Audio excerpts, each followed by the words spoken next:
Servi como jovem missionário vários meses nas áreas centrais de Lima, Peru.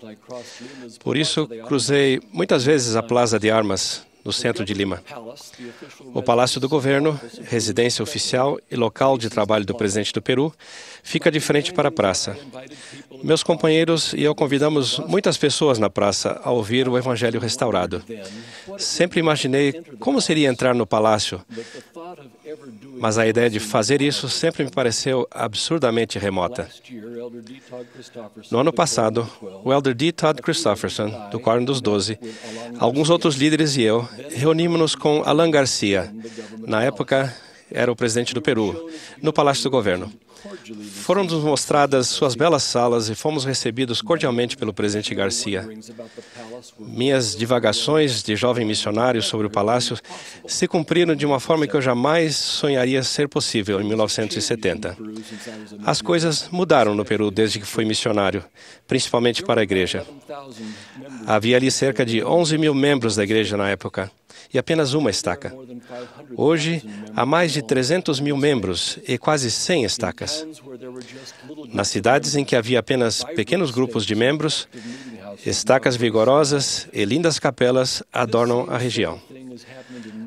A mesma coisa aconteceu em muitos outros países do mundo inteiro.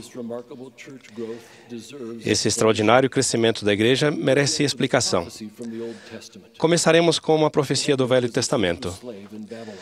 Daniel era um escravo hebreu na Babilônia. Foi-lhe dada a oportunidade de interpretar um sonho do rei Nabucodonosor. Daniel pediu a Deus que lhe revelasse o sonho e sua interpretação, e sua oração foi atendida. Ele disse a Nabucodonosor: há um Deus no céu, o qual revela os mistérios. Ele, pois, fez saber ao rei Nabucodonosor o que há de acontecer nos últimos dias. As visões da tua cabeça que tiveste na tua cama são estes. Ele disse que o rei tinha visto uma imagem assustadora, com cabeça, tronco, braços, pernas e pés. Uma pedra foi cortada da montanha sem mãos e rolou e foi gradualmente crescendo de tamanho. A pedra colidiu com a imagem, partindo-a em pedaços. E a pedra, que feriu a estátua, se tornou grande monte e encheu toda a terra. Daniel explicou que a imagem representava futuros reinos políticos e que nos dias daqueles futuros reis, o Deus do céu levantaria um reino que não seria jamais destruído, mas esmiuçaria e consumiria todos aqueles reinos, mas ele mesmo subsistiria para sempre. Passamos agora a tempos mais recentes. O anjo Moroni apareceu pela primeira vez a Joseph Smith em 1823 e disse-lhe que Deus tinha uma obra a ser executada por ele e que seu nome seria considerado bom e mau entre todas as nações, tribos e línguas.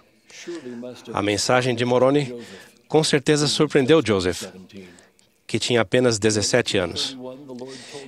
Em 1831, o Senhor disse a Joseph que as chaves do reino tinham sido novamente confiadas ao homem na terra.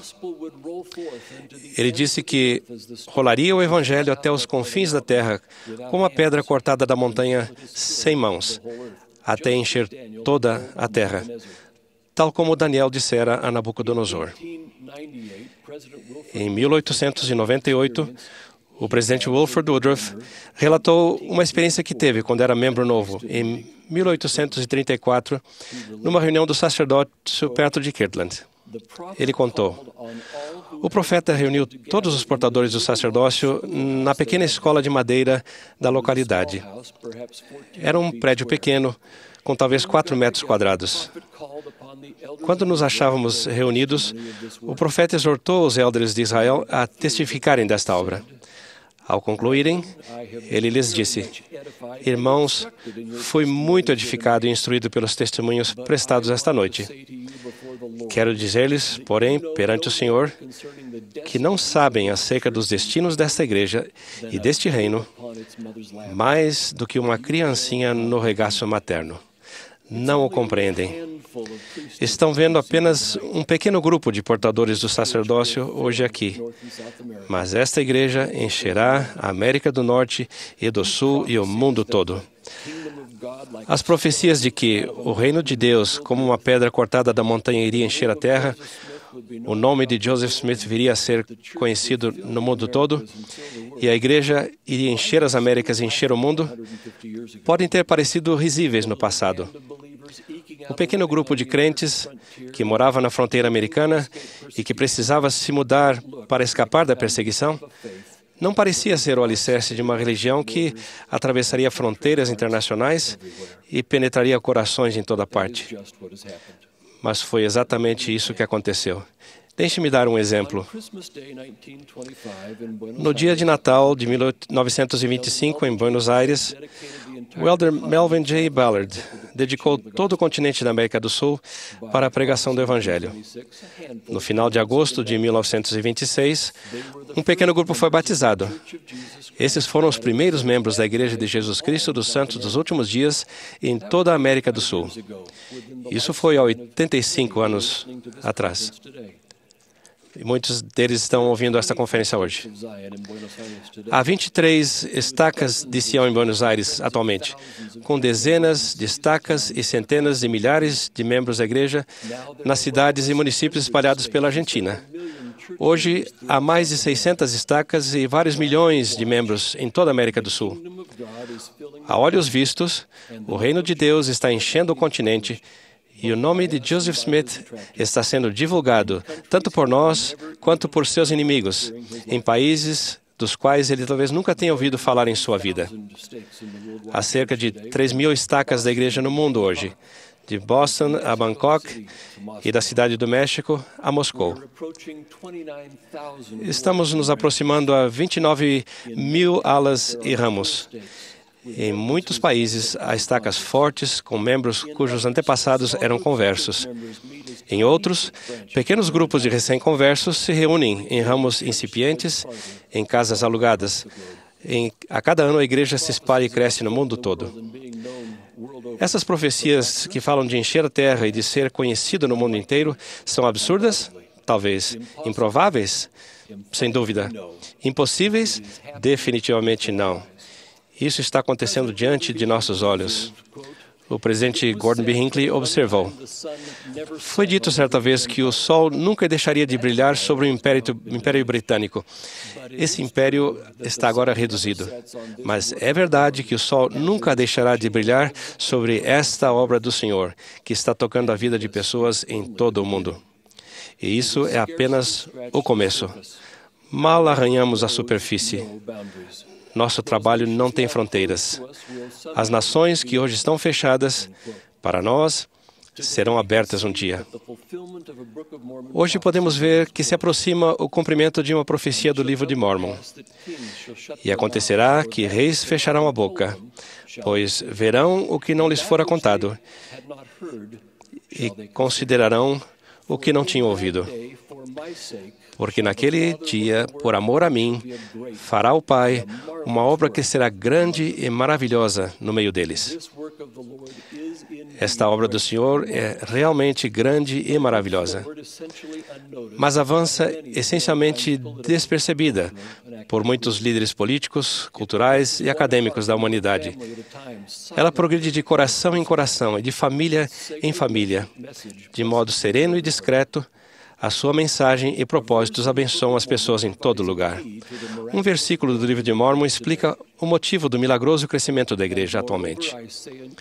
E além disso, digo-vos que chegará o tempo em que o conhecimento de um Salvador se espalhará por toda a nação, tribo, língua e povo. Nossa mensagem mais importante, que estamos divinamente comissionados e ordenados a levar ao mundo inteiro, é a de que há um Salvador. Ele viveu no meridiano dos tempos. Ele expiou nossos pecados. foi crucificado e ressuscitou. Essa mensagem inigualável que proclamamos com a autoridade de Deus é a verdadeira razão do crescimento desta igreja. Testifico-lhes que ele apareceu com seu pai, a Joseph Smith. Sob a direção do pai, ele estabeleceu novamente seu evangelho na terra. Ele enviou apóstolos, profetas e as chaves do sacerdócio para a terra novamente. Ele dirige sua igreja por meio de um profeta vivo, o presidente Thomas S. Monson. Sua igreja é aquela pedra cortada da montanha sem mãos, que rola adiante no mundo inteiro. Somos gratos por Joseph Smith e vemos com admiração que seu nome é reverenciado e, sim, até mesmo insultado, cada vez mais amplamente em toda a terra. Mas reconhecemos que esta vigorosa obra dos últimos dias não é a respeito dele. Esta é a obra do Deus Todo-Poderoso e de seu Filho, o Príncipe da Paz. Testifico que Jesus Cristo é o Salvador. E com vocês, fico maravilhado com a maneira como sua obra progride de modo milagroso, maravilhoso e inexorável. De fato, chegou o tempo em que o conhecimento de um Salvador se espalha por toda a nação, tribo, língua e povo. Eu testifico dele, o Salvador de toda a humanidade, e desse trabalho, em nome de Jesus Cristo. Amém.